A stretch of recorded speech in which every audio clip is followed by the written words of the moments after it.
Êtes-vous résigné à rencontrer des pervers narcissiques toute votre vie? Voilà le sujet de ma vidéo après une longue absence de ma part. Bonjour, je me présente, je suis Laure Dupré-Lavigne, je suis consultante intuitive et auteure et j'accompagne celles et ceux qui souhaitent s'apporter davantage d'amour pour eux-mêmes. Et pour cela, j'utilise plusieurs outils qui sont notamment le tarot de Marseille et l'EFT.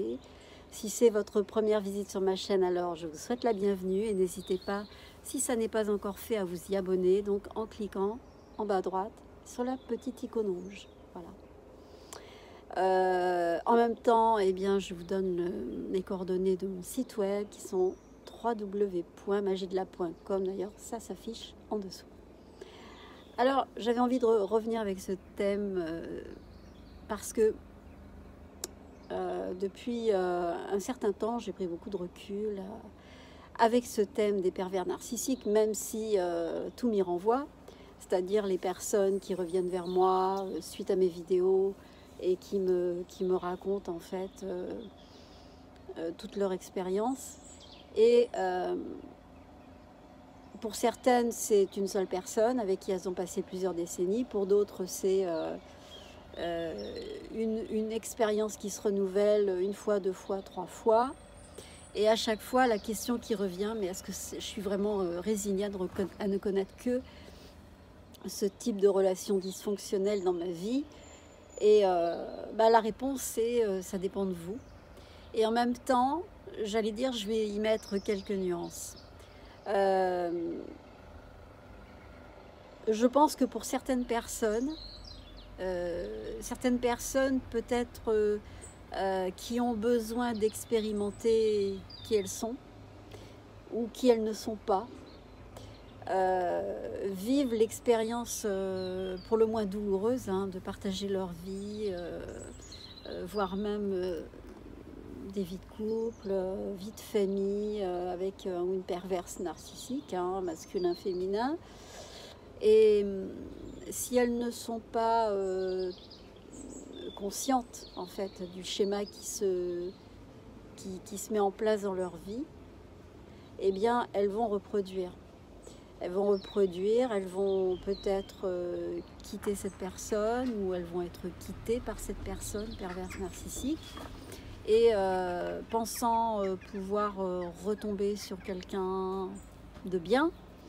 Et puis, très rapidement, elles vont se retrouver exactement dans le même piège. Alors, ces personnes me disent, mais est-ce que c'est vraiment mon chemin, mon destin, de tomber toujours sur cette personne, ce type de personne? Parce que j'ai envie d'ajouter aussi que ces personnes-là, on ne les rencontre pas uniquement dans notre sphère amoureuse, on peut les rencontrer dans notre sphère familiale, dans notre sphère professionnelle, dans notre sphère amicale, et ça fait tout autant de dégâts.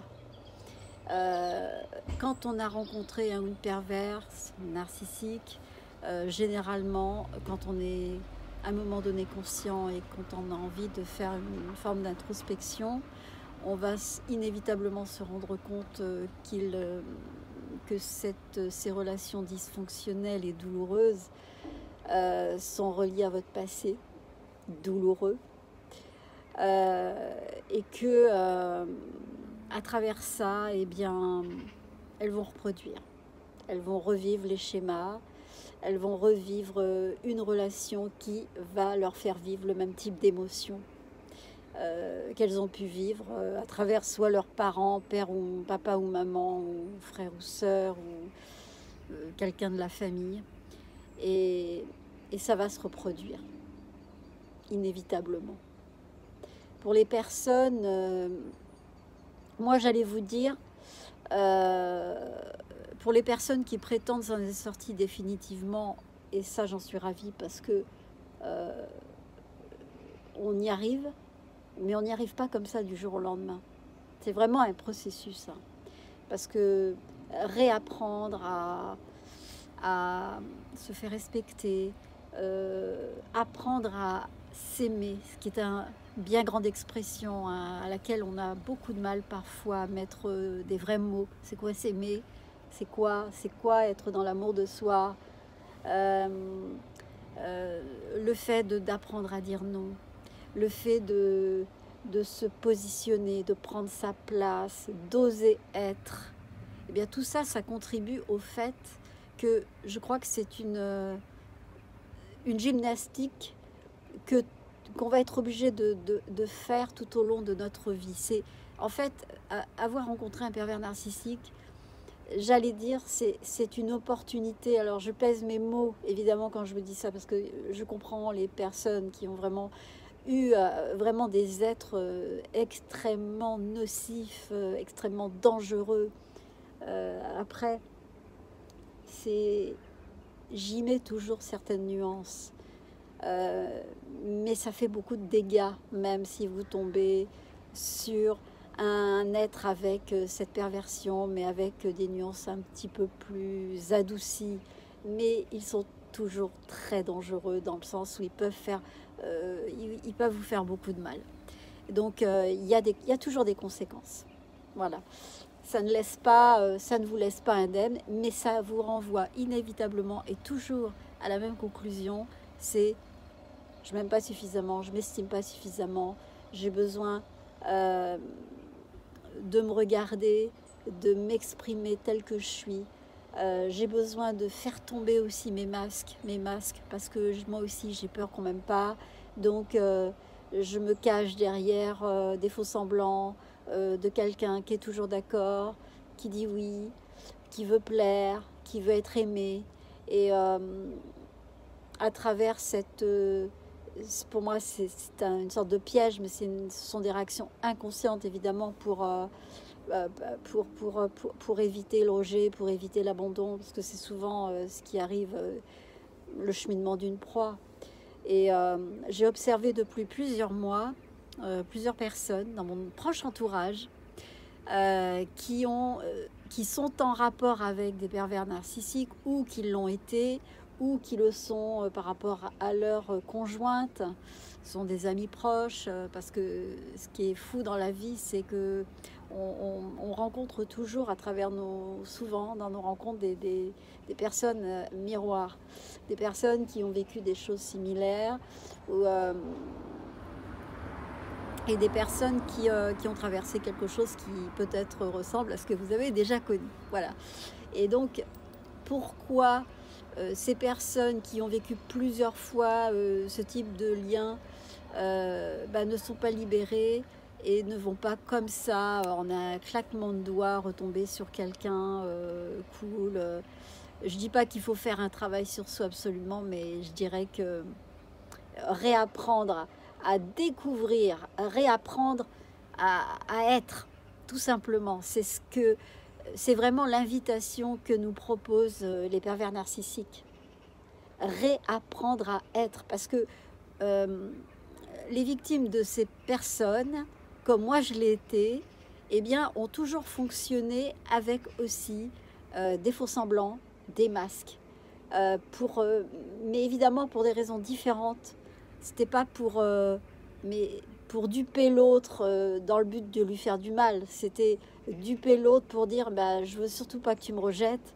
Alors je vais essayer de montrer, je vais essayer d'être d'accord, je vais être la plus aimante des personnes. Je vais t'apporter autant d'amour parce que j'en veux tellement moi. Donc je vais t'en donner beaucoup. Je vais redoubler d'attention, je vais redoubler d'énergie pour faire des choses incroyables. Donc quand on est tombé sur ce genre de personnage, on est inévitablement amené à se poser des questions sur là où franchement on a débordé, on a dépassé toutes les limites. Et quand on fait un flashback sur ce qu'on a connu auparavant, eh bien, apprendre à être, ou plutôt réapprendre à être qui vous êtes tout simplement, eh bien, c'est gommer toutes ces parties, ou toutes ces parties de vous où vous n'êtes pas vous-même, où vous vous mentez, où vous dites oui alors qu'au fond de vous, vous avez envie de dire non, au fait que vous avez envie de refuser une situation et parce que vous avez peur de déplaire. Et tout ça, c'est un exercice. Et tout ça, c'est pas quelque chose qui se fait comme ça en un claquement de doigts. On ne peut pas avoir fonctionné dans un besoin parce qu'il y avait une dépendance affective, par un besoin de plaire, par un besoin de satisfaire en fait, pour se sentir aimé, pour se sentir reconnu. On ne peut pas changer de fonctionnement et d'habitude aussi rapidement. Et tout ça, ce sont des choses qui se font au jour le jour. J'irai même heure par heure. Vous allez observer votre attitude, votre comportement et vos réactions par rapport à qui vous avez en face, comment vous allez réagir. Il y a des moments où vous allez vous sentir coupable de dire non ou de refuser une situation. Et puis il y a d'autres moments où vous n'aurez pas d'état d'âme, c'est-à-dire vous allez dire bah non, c'est moi, je me respecte, je me protège. Et à partir de là, je ne vois pas pourquoi je laisserai passer cette situation qui m'incommode et qui me dérange.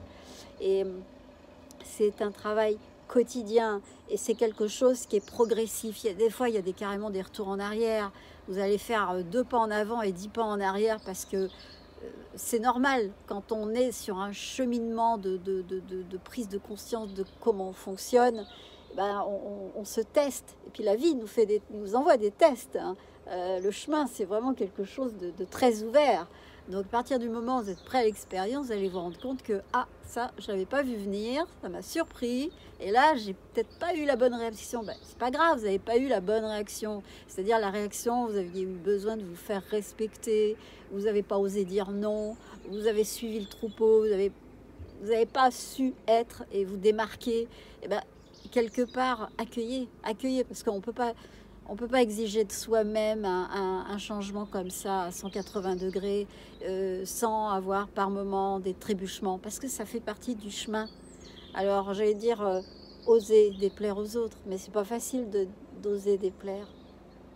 C'est pas facile à un moment donné de montrer une personnalité beaucoup plus radicale, qui n'est pas en accord, qui ose exprimer quelque chose qui peut être radicalement opposé, qui peut déranger.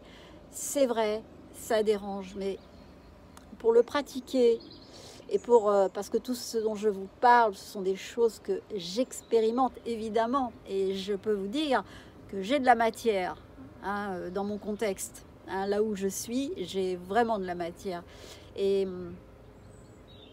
on ne peut pas dire non à tout, comme on ne peut pas évidemment tout accepter quand on s'est fait la promesse évidemment de ce travail, et que c'est un processus. Quand on est conscient que tel mécanisme en soi a produit d'attirer des gens qui abusent, qui font de vous quelqu'un qu'on peut habilement manipuler, et puis à qui on peut faire mal, parce que voyant votre tolérance illimitée, eh bien, mais quand vous avez pris conscience que vous étiez cette personne-là sur qui on pouvait accrocher les ficelles pour la faire fonctionner comme bon semble à l'autre, eh bien, vous avez compris que là, il y a il y a quelque chose qui est conscient en soi et qui vous met toujours non pas en alerte, mais qui vous met au taquet tout le temps. Donc, moi je dis que c'est génial. C'est pour ça que on peut encore rencontrer quelqu'un qui soit toxique. Mais quand on n'est plus conscient, on peut éviter les retombées et les conséquences ultra négatives. On a un regard beaucoup plus lucide. On a une part de soi qui se ferme et qui dit « Ah non, plus jamais ça. Ah non, non, non, je ne me ferai pas avoir. » Donc, il y a une partie qui est ultra vigilante en soi. Mais c'est un exercice comme ceux qui font du sport pour travailler leurs muscles. Et j'allais dire le muscle de la je suis confiante, je m'estime, je m'aime, je me respecte. Et ben, je peux vous dire que c'est un boulot au quotidien. Et puis il y a des moments où on a envie de lâcher parce qu'on se dirait c'est bon, foutez-moi la paix. Et puis il y a des moments, c'est je ferme tout, hop, on fout la paix et personne ne rentre. C'est une façon de parler, c'est symbolique. Mais c'est pour ça que ça ça, je ne peux pas dire radicalement, oui, vous n'avez pu rencontrer ces personnes-là. En tout cas, quand bien même vous allez les croiser, soit vous allez les éviter, ou soit vous allez les croiser, mais alors vous aurez une vision tellement claire de ce qui est en face de vous, que vous saurez dévier et déjouer les pièges de cette personne. Parce que vous saurez, toi, je sais qui tu es, j'ai compris là où tu veux en venir. Donc on va continuer à les rencontrer. Mais c'est la posture que vous avez qui a changé, qui fera que vous ne vous laisserez pas complètement embobiner. Je préfère dire, oui, embobiner, rouler dans la farine par cette personne, parce que vous aurez compris déjà ses buts, ses vues, qu'est-ce qu'il attend, quelle est la finalité du truc. Donc, ça n'est pas une malédiction de rencontrer un pervers narcissique, un ou une. C'est une occasion d'apprendre à devenir qui vous êtes et apprendre ou réapprendre à être. Alors, vous êtes, on est par excellence, soit on est à côté de la plaque, on fait des erreurs, on est quelqu'un de naïf, bah oui, c'est une expérience que d'être naïf, que d'être influencé, d'être sous emprise, c'est un fait. Mais on a le choix aussi de voir l'autre versant des choses et de se dire j'ai envie d'être aussi quelqu'un qui sait se défendre, quelqu'un qui ne croit pas tout ce qu'on lui dit, quelqu'un qui peut avoir un grand sens critique, qui peut avoir aussi beaucoup de détachement et beaucoup de dérision ou d'autodérision. Donc c'est pour ça que je dis on réapprend à être, mais à être d'autres versions qu'on ne veut pas explorer parce qu'on a peur d'être rejeté. Et parce qu'on a peur de mon Dieu, mais si j'ose dire non, mais si j'ose m'interposer dans cette situation, si j'ose oser prendre ma place ou oser décevoir, mais comment on va m'accueillir ou comment va-t-on me jeter? Comment je vais vivre ça? C'est à expérimenter. C'est pour ça que je vous ai dit, tout ça c'est un cheminement. Et c'est pas comme si on appuyait sur un bouton, genre ça y est, j'ai connu pervers narcissique, je suis débarrassée, je n'en rencontrerai plus un seul ou une seule dans ma vie. Non, parce que c'est votre fonctionnement qui les a attirés. Donc un fonctionnement, c'est pas quelque chose qu'on arrête comme ça. C'est quelque chose qu'on travaille et qu'on retravaille. Et finalement, c'est un retour sur soi. Hein. C'est pas pour mettre l'énergie sur l'autre, hein, le PN ou la personne un peu déjantée avec qui vous partagez, qui vous a complètement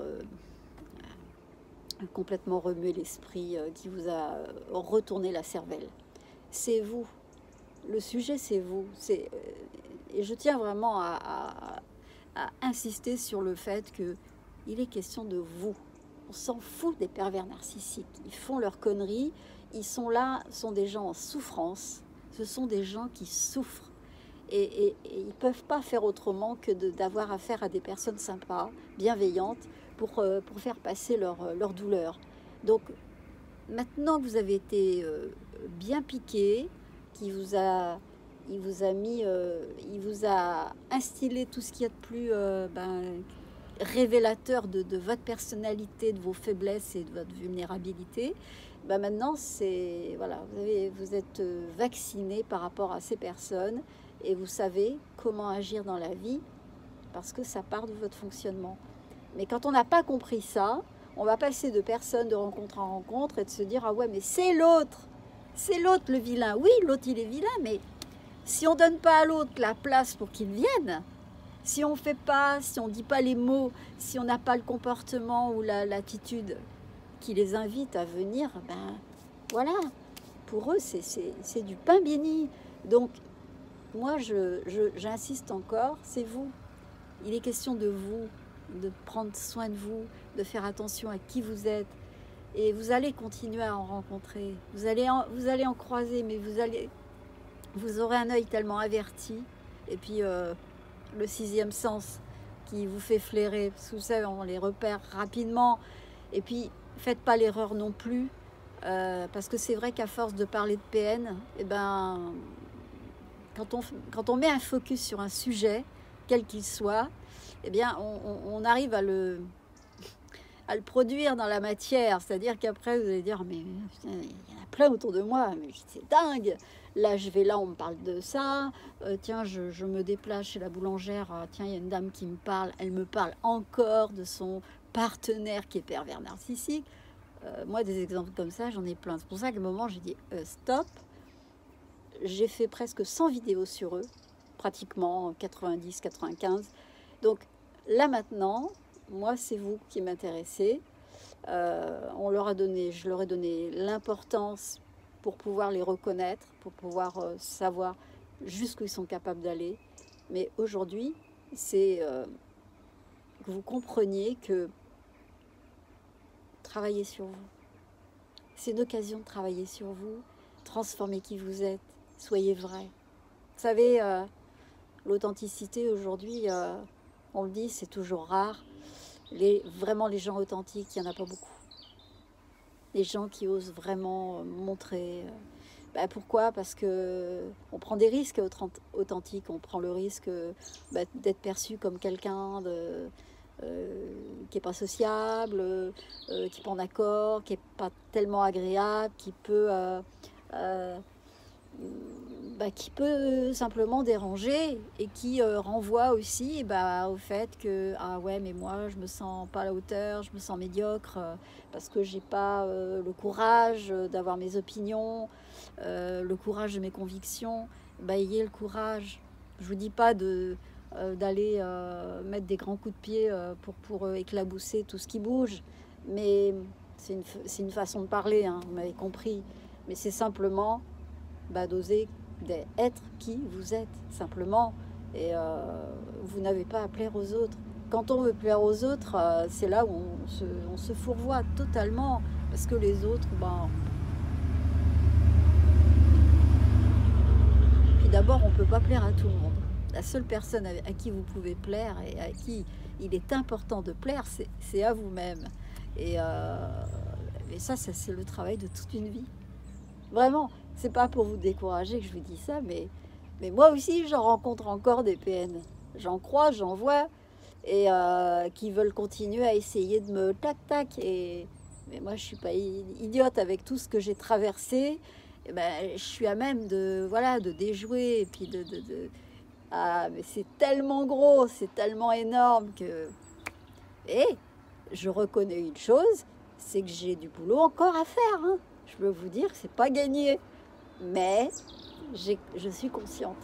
Voilà, la différence, c'est qu'avant, j'étais trop naïve, je voyais rien, j'avais je sais pas, j'avais des étoiles plein les yeux, je me laissais complètement déborder par mes émotions, alors qu'aujourd'hui, les émotions, j'ai compris, je vois rapidement, et puis s'il y a le feu qui s'allume en moi, il peut s'éteindre très vite. Et puis, c'est surtout la lucidité. Donc voilà, à la question, est-ce que je suis condamnée à rencontrer que des pervers narcissiques, hommes ou femmes? Eh bien, je dirais oui, et puis non, parce que vous allez travailler sur vous, et puis vous allez certainement, en retournant l'attention sur vous-même, en focalisant l'attention sur vous-même, là, vous allez découvrir des choses de vous. Ça va être merveilleux.